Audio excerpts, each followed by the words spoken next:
Bonjour à tous amis dégustateurs et bienvenue donc pour les vins de ce réveillon de Noël qu'on a fait nous très tranquille, en tout petit comité, mais ce qui ne nous a pas empêché d'ouvrir de jolies bouteilles des vendredis soirs en fait, voilà, avec d'abord ça que j'ai reçu cette semaine, donc dans la série réception des vins, ce très joli donc domaine Puech Noble en blanc 2021, donc de la famille Rostin.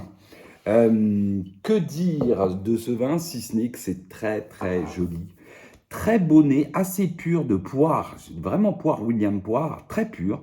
J'étais même surpris.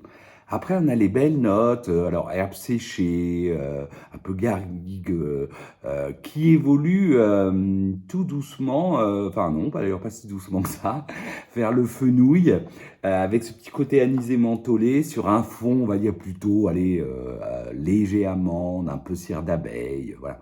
Mais très beau poire, fenouil, hein, très joli, belle bouche, ample à l'attaque, jolie matière, précise.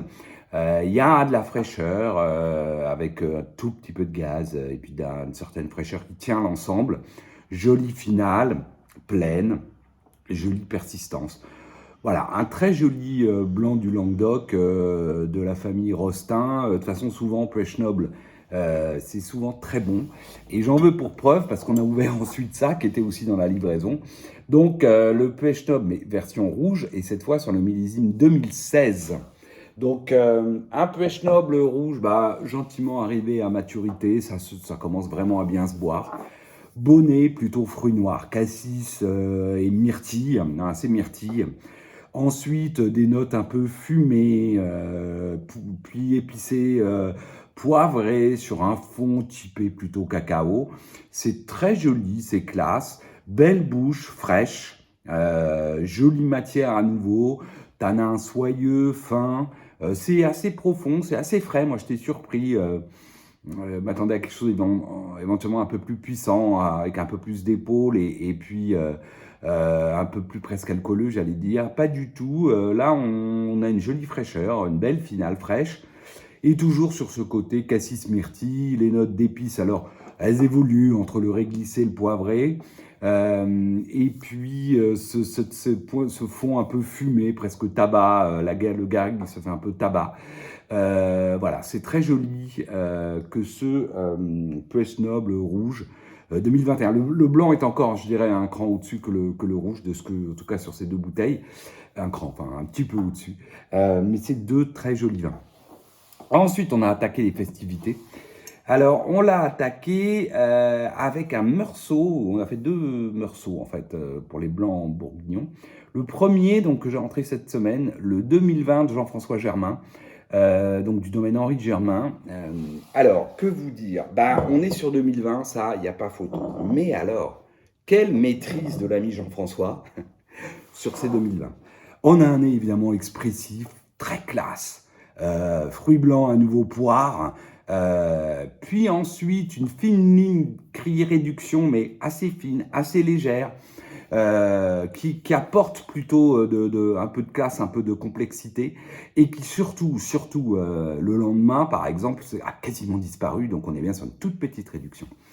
Ensuite, des belles notes, un peu beurrées, brioche, puis ensuite le côté tarte citron chèvrefeuille, sur un fond, on va dire, de roche d'amande, de craie, un fond crayeux. Et puis en bouche, bah, c'est en bouche qu'on est sur 2020, hein, grosse puissance, mais alors tout à fait maîtrisé. Il y a du fond dans ce vin, il y a beaucoup de fond. C'est droit, c'est tendu de bout en bout. C'est très fin, enfin c'est très précis, matière ciselée. Voilà, belle élégance, tout et belle force tout du long du vin. On est sur le citron presque un peu confit, c'est acidulé, du coup c'est hyper friand. Donc chèvrefeuille, les notes effectivement aubépine, amande, le petit côté un peu beurré, très léger, la matière est assez ronde, c'est pas grave, c'est assez rond pour enrober cette belle fraîcheur. Et puis surtout, voilà, il y a du fond, il y a une profondeur dans ce vin, tout en étant tonique, dynamique, finale, fraîche, puissante. C'est sûr que ça envoie, mais ça envoie dans l'élégance, dans la maîtrise. Voilà. Donc, bon, vous l'avez compris, j'ai adoré Meursault, de simple Meursault village de Jean-François en 2020. Et pour moi, c'est un vraiment très très très beau vin et évidemment à attendre, hein, ça, mais voilà, ça nous augure quelque chose de absolument superbe dans 10 ans. Ensuite, un autre Meursault d'un autre vigneron qu'on connaît bien ici à la maison. Cette fois, c'était Bouche-Chère de l'ami Patrick, donc du domaine Buisson-Charles à Meursault. C'est le millésime 2015. Alors j'avais ça. Et puis donc sur le foie gras traditionnel, moi j'aime bien ouvrir un Meursault un peu rond, un peu donc dans un millésime un peu mûr, j'aime bien, ce qui est le cas évidemment de 2015. Ma foi, à nouveau, j'ai été très agréablement surpris. Alors, joli nez, fruits blancs poire à nouveau, plutôt fruits blancs ou poire, c'est vrai. Ensuite, des notes plutôt, alors là, on part tout de suite sur l'aubépine, l'amande, avec une composante sésame euh, assez marquée, on dira. Sur un fond donc de roche, une petite pointe chèvrefeuille tarte citron qu'on va surtout retrouver en bouche. Une bouche à la bouchère, c'est-à-dire ample à l'attaque, puis ensuite alors, belle matière, au joli gras, mais bien précis. C'est rond, c'est ample, c'est à la fois soyeux, c'est précis, c'est élégant. Et puis tout d'un coup, sur la finale, arrive une grosse puissance, une fraîcheur, hein, belle fraîcheur, et puis de la puissance. Bon, voilà, je n'ai pas toujours eu sur Bouchère. Voilà, la finale du coup est puissante, toujours très fine, très bien dessinée. À l'aveugle, je suis pas sûr que j'aurais dit Bouchère. Un Bouchère, souvent un vin très délicat, très aérien. Là, sur la finale, alors, on avait ça en attaque, et puis en finale, on revient dans de la terre, de la force, quoi. Voilà.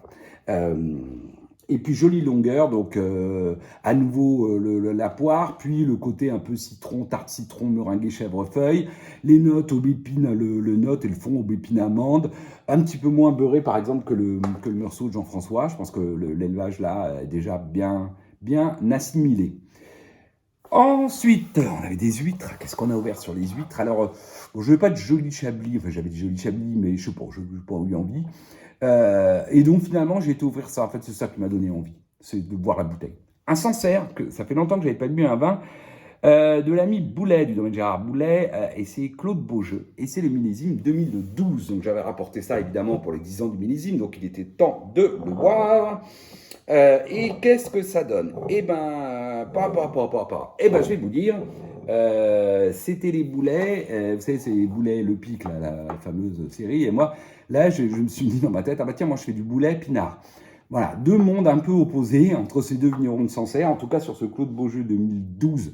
Parce que là, on a un nez tout de suite assez variétal, on va dire, du Sauvignon. Fruits blancs, et puis tout de suite, très vite, assez vite citron, puis ensuite surtout les notes buis, acacia, végétales assez imposantes, une pointe champignon tourbé, et sur un fond de roche salin. Et je me suis dit, bah tiens, j'ai bien fait de l'ouvrir sur les huîtres, parce qu'on se croirait presque avec ce fond à Chablis. Et puis c'est en bouche, un vin droit, enfin pas droit, c'est un vin vif, ultra vif, tendu de bout en bout, voilà, une grosse acidité, avec une matière qui peine un peu à l'enrober, en tout cas à l'ouverture en dégustation pure. Ça envoie sur les gencives. Alors, avec l'aération, ça ira mieux. La matière va quand même se développer, prendre un peu d'ampleur et enrober cette très grosse fraîcheur qu'on retrouve en finale. Donc c'est tendu en finale, c'est frais, c'est vif, jolie persistance, toujours sur ce côté donc très citronné, du coup ça fait très citron forcément, avec la tension. Et puis les notes buis, acacia, végétal classique du Sauvignon, et puis ce fond de roche, salin, coquille d'huître, voilà, vraiment on y est. Donc, alors j'étais très content sur les huîtres. Mais très honnêtement, ça manque quand même un peu de confort. Voilà, moi je trouve, hein, ça manque un peu de rondeur et de confort. Alors même si ça allait mieux, je vous ai dit à 12 heures hein, le lendemain, c'est quand même un vin d'huître, hein, je vous le dis. Et puis surtout, bon, bah, j'ai bu évidemment, je bois pas mal de pinard aussi. Enfin, je bois du pinard en général, mais je bois des vins de Vincent Pinard en particulier, du domaine Vincent Pinard. Et on voit bien que la maturité, que chez les pinards, on va vraiment chercher la maturité. Là, sur ce 2012 en tout cas, voilà, on était un peu limite. Alors après, j'ai relu mes notes, mais il se trouve que j'avais déjà bu cette cuvée juste après l'avoir achetée, en 2015, je crois. Et je l'avais goûtée plus en rondeur que là, où vraiment je l'ai trouvée très très tendue. Ensuite, alors on n'a pas bu. Oh là, on n'a pas mangé que des mets à vin blanc, on a aussi mangé des choses à vin rouge entre ce midi et puis ce soir. Donc, première chose, on a fait un peu de canard à un moment dans le week-end et donc j'ai ouvert ça.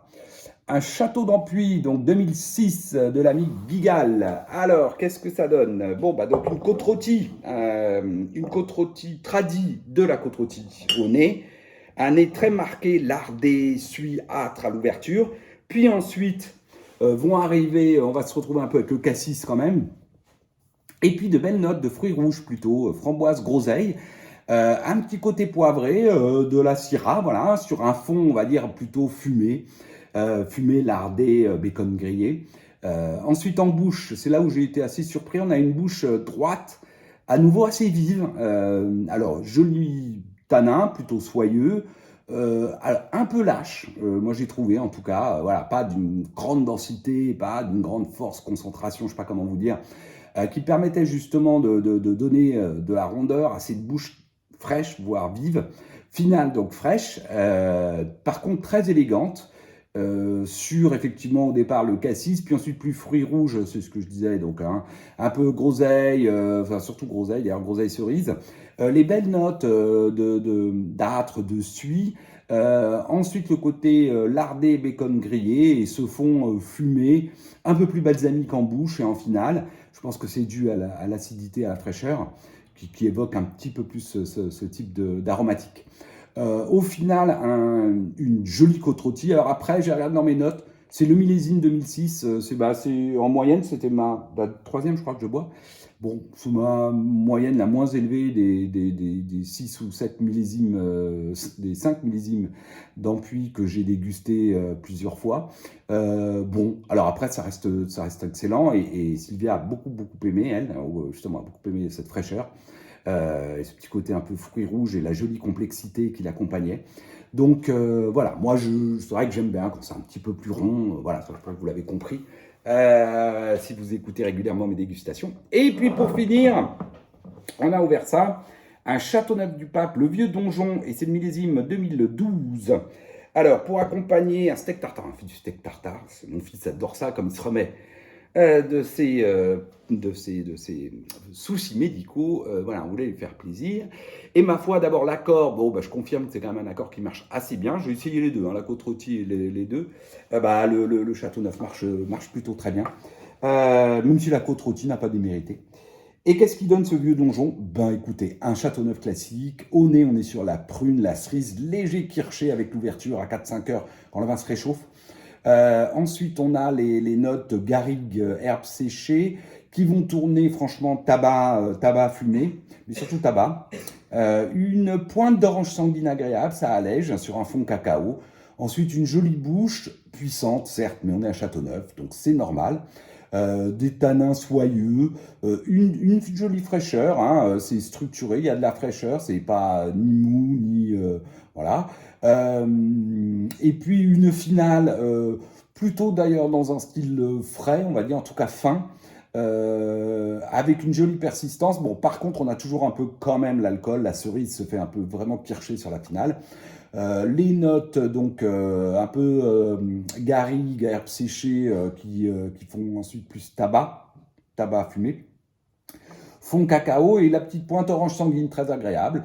Donc voilà, un Châteauneuf bien fait, très agréable, sur ce millésime 2012, qui reste quand même finalement un millésime plutôt, que moi j'aime bien, plutôt agréable à Châteauneuf. En tout cas, pas trop envahissant. Voilà. Et bien sur ce, j'espère que vous avez vous aussi dégusté de jolis vins pour ces fêtes. Je vous souhaite d'excellentes fêtes et je vous dis à l'année prochaine. Salut!